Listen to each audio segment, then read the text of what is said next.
Le 18 décembre 2023, le principal dépôt d'hydrocarbures de la Guinée a été ravagé par un violent incendie. La Direction nationale des prévisions économiques du pays a évalué les dégâts économiques à plus de 413 millions de dollars américains, des pertes chiffrées, dont 81,3% des impacts concernent les secteurs productifs et 15% les secteurs sociaux. On a tous vécu et subi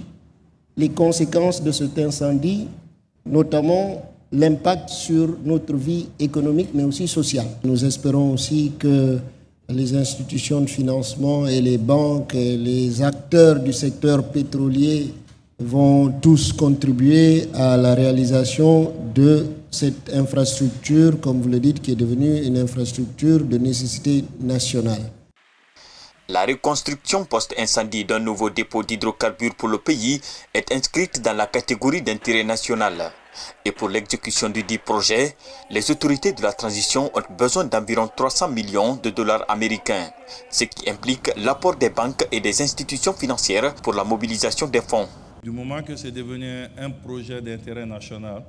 nous avons aussi l'aide du ministère de l'économie et des finances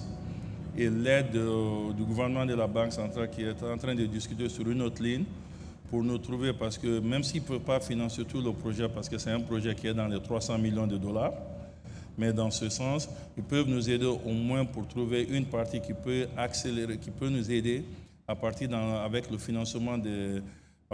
nos partenaires des banques.